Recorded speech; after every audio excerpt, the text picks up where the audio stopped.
Websites are ancient history. No. Don't I still need a website? We're going to talk about that and why.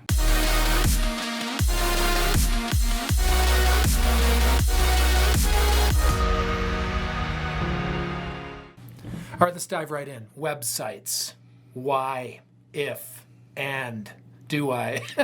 So I feel that I have a pretty unique perspective on this because I used to own a web design company. We designed 500 plus websites, and I used to believe that websites were a lot more important than I do now. I think websites are a lot because less they were, right? They were very important then, right? But now we have social media, and now we have YouTube. And so websites have become less and less important, and you may not even need a website at all. Really? So even though I'm a YouTuber and I have my stuff out there, and if I'm trying to make money off of my own business through my YouTube presence, do I not want to send people to this site anymore, or what? So the answer is yes, but instead of spending 10 grand on a website or putting so much thought into it, make a one-page website.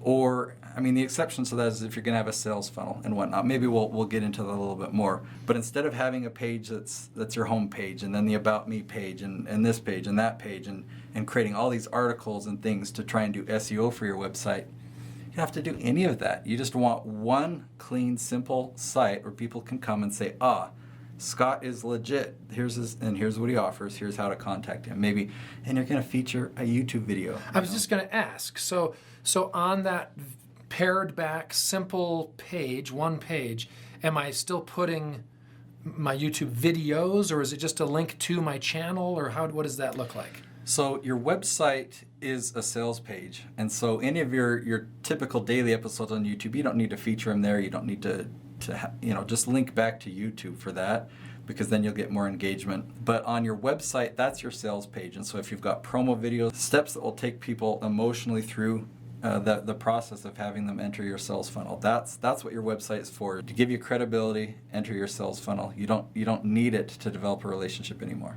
So it's all about, so you basically are saying whatever I'm doing on YouTube is where that relationship is now, or other forms of social media. Mm-hmm. YouTube obviously being the one of choice. So I'm assuming that a lot of people watching this video right now are kind of like, they're feeling at odds with what I'm saying. Right.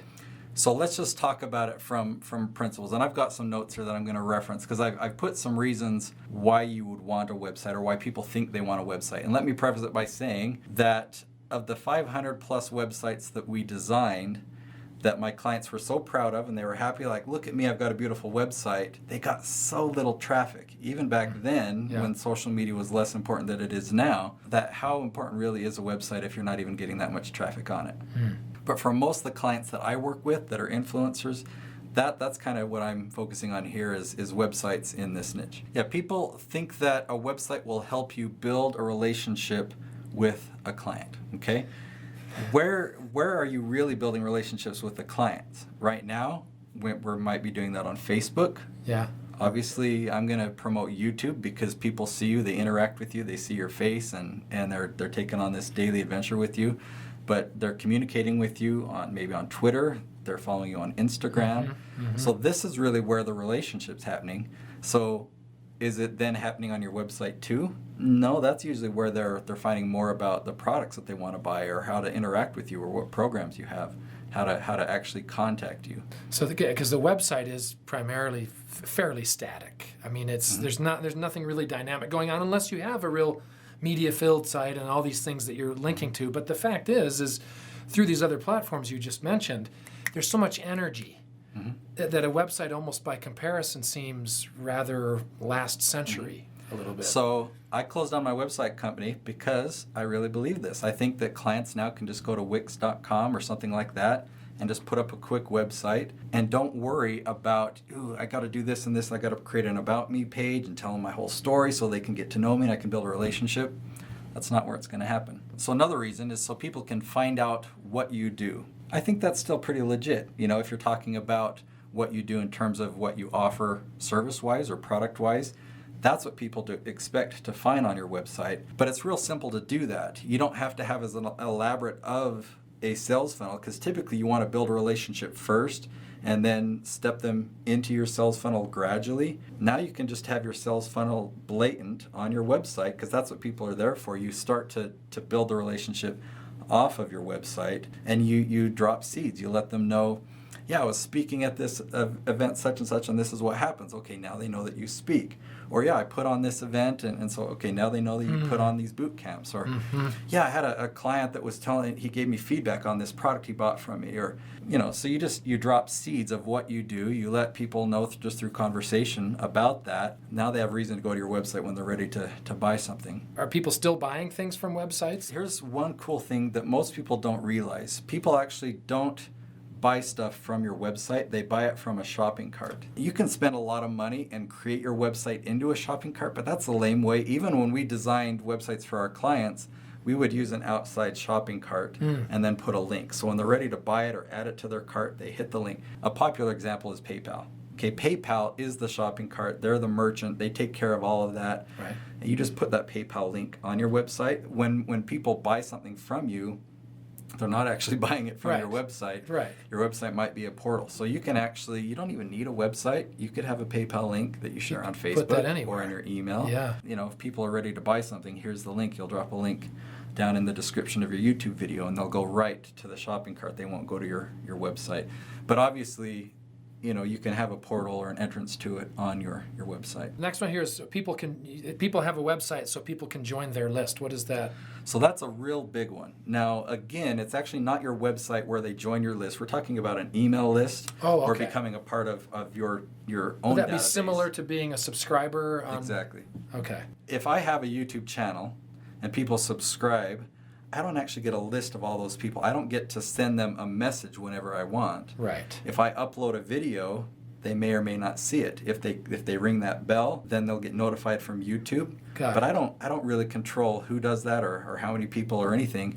And so the biggest reason to have a website is so that people can join your list. But you'll actually use an autoresponder, a tool like MailChimp or One Shopping Cart or ProCart or Infusionsoft. And so you just have a little form on your website that then links to one of these tools that I just mentioned, that it manages your list. So you could have 1,000 different people on your email list, and if you want to tell them about an event or you want to let them know, hey, this is a special video I just made, you got to check this out, you can then notify them and send it out yourself. So that's one of the biggest reasons to have a website. Again, like in Infusionsoft, you can just create a landing page using their software. You don't have to have your own website, and you just link people to the opt-in form, subscribe here. One of the best ways, this is kind of a side bonus to throw in there, one of the best ways to get somebody to join your list is to give them something valuable for free. So if you've got a book or an audiobook download or something like that, you can let people know in your videos or whatnot, hey, go to this link and you can get my book for free.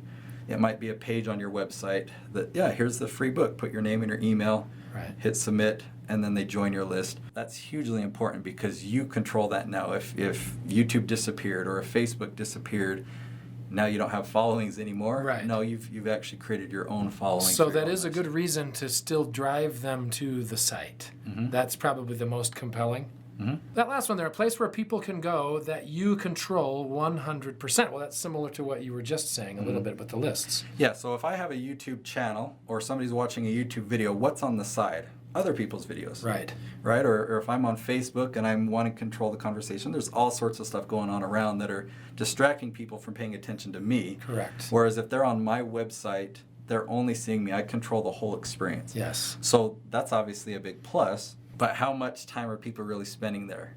So when you get them there, what do you specifically want them to do? Do you want them to opt in?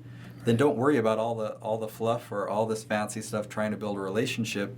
Just give them what they want. Tell them the next step so you can get them to join your list. Be real specific. If you want them to watch a video, if you want them to then leave there and go to another place, be real specific about what you want them to do. Keep it simple. So you talk a little bit about website SEO, which I know stands for search engine optimization. Good job. And I know that has something to do with search terms and how people get to your site or something, but that's pretty much... Absolutely. I would say across the board, anyone watching this video does not need to do website SEO. They don't need to try and get any organic traffic to come to their website at all. The biggest reason for this is you can't compete. Making this long story short, you can't compete. on a website for a small business or an influencer, your website will not rank where it's going to be. It simply won't end up on the front 2 or 3 pages. If you're searching for a product, we go right now onto Google and we search for a product. What's one website that I know we're going to see? Amazon. We're going to see Amazon. Even so I know that. Put your product on Amazon and focus on getting your Amazon product to rank. Don't worry about getting your product to rank on your website because it's not going to happen. You'll be way more successful of creating a video about that product and putting it on YouTube. You can get it to rank like that versus all the work it takes to get your website to rank for it. So it's SEO for your video topic.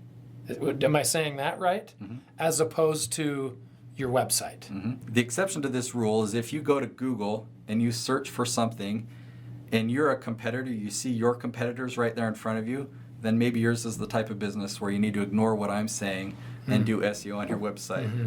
But if you're not seeing your competitors there, just build up a YouTube channel, focus on SEO on social media, which we'll talk about in more detail in the next video. Well, and I would think most people that are watching this have the kind of small business that we all have, so that for them, they hear, yeah, don't waste your efforts on SEO for your website. Use it on your YouTube channel, your YouTube videos, and all of that. Mm-hmm. That makes more sense to me. And it's good news. It's good news, too, because it just relieves stress, because SEO or building your website or stressing about making every page perfect, it should be a good relief that you can just simplify things.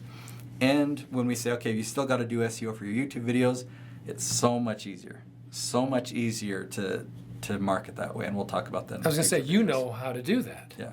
So you have clients that you help do that with, and that's what he does. That's all I'm saying. So if I'm understanding correctly, the answer to the overall question, do I still need a website, is yes. It's a yes, but you could get by without one. And I'll say, instead of having this much energy put into your website, just put in a little bit of energy. Go to Wix.com and create a free one that's beautiful. And I love that, because I'm literally in the process right now of kind of revamping mine. To make it simple is better, plus with the social media. Here's a strategy for you. Hire a professional photographer, not a professional web designer. Get a photographer to take a real amazing picture of you that conveys what you want it. Put that as the entire background for your website on Wix. Yeah. And then put a few links here and there, put a video. Yeah. That'll look really sharp. It'll show that you're professional because you had a real professional photographer do that. And it's simple. You don't have to hire a web designer. Right, good. Love it. So what do you think? Do you think I'm crazy, or do I know what I'm talking about here? I'll let you be the judge. Well, if I'm the judge, I'm going at 50-50. But it makes good sense. Hopefully it was helpful, and we'll see you in the next video.